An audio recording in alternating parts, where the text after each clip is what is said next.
जैब resilience tour ने देश के कई हिस्सों में बास्केटबॉल कोर्ट्स बनाए हैं, जिनमें एशकेलोन, डेमोना, स्टोरोथ, किबुत्जी, किम, ओफाकिम, हर्ट्जिलियर और माजदल शान शामिल हैं। तो हमें और जानकारी देने के लिए स्टूडियो में प्रोफेशनल बास्केटबॉल खिलाड़ी जैरेड आर्मस्ट्रॉन्ग का स्वागत करते हुए खुशी हो रही है।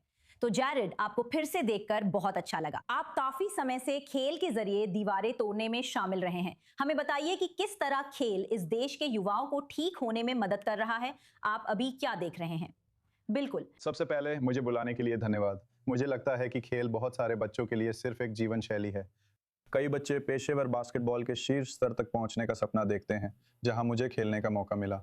मुझे लगता है खेल लोगों के लिए उपचार और शरण स्थली हो सकता है, जिससे वे खुद को व्यक्त करें।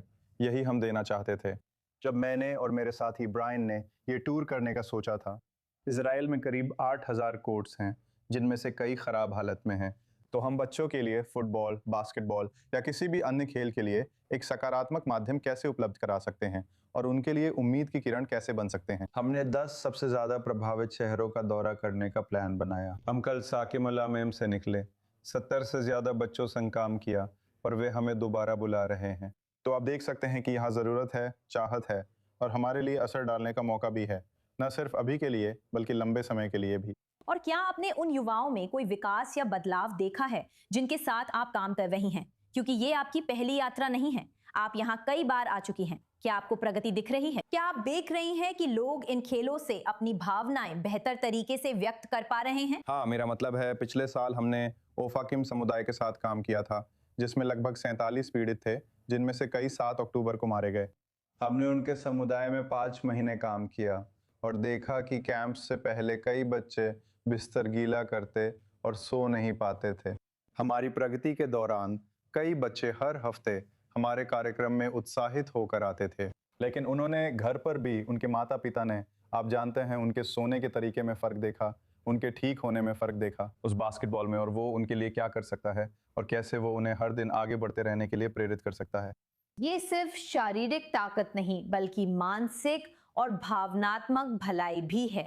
हाँ, मेरा मतलब है बास्केटबॉल एक सहारा देता है। मुझे लगता है कि ये एक ऐसी जगह प्रदान करता है जहाँ लोग सिर्फ बास्केटबॉल कोर्ट पर आ सकते हैं, दोस्तों के साथ खेल सकते हैं और जब वे घर वापस जाते हैं या जिम छोड़ते हैं, तब जो असलियत चल रही है उसके बारे में सोचने की ज़रूरत नहीं होती। मुझे लगता है ये एक सुरक्षित जगह है जहाँ बच्चे मिल सकते हैं, सीख सकते हैं, मज़े कर सकते हैं, मुस्कुरा सकते हैं, हंस सकते हैं और दुनिया में क्या हो रहा है उसे कुछ देर के लिए भूल सकते हैं। यही जेब कैंप है। जब हम इजराइल आते हैं तो यही होता है।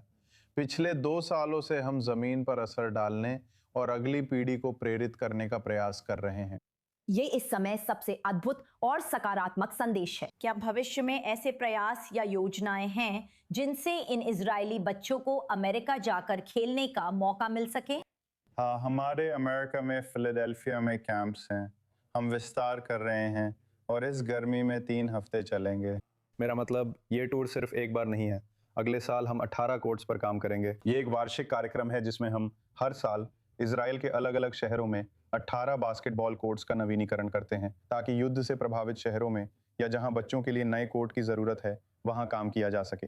तो आप जानते हैं, हम इसे इजराइल में करने की योजना बना रहे हैं, लेकिन साथ ही इस प्रगति को आगे बढ़ाकर इसे अमेरिका में भी लागू करेंगे, ताकि उन इलाकों के बच्चों पर भी असर डाल सकें जिन्हें इसकी ज़रूरत है। जैसा कि हम इस दुनिया के इस हिस्से में कहते हैं, कोला कवोद, आपके अद्भुत प्रयास के लिए बहुत बहुत बधाई। हमेशा की तरह स्टूडियो में आकर युवाओं की मदद के आपके तरीके पर चर्चा के लिए धन्यवाद। ये सच में बहुत जरूरी काम है। जैरेड आर्मस्ट्रॉन्ग, रनडाउन में आने के लिए धन्यवाद।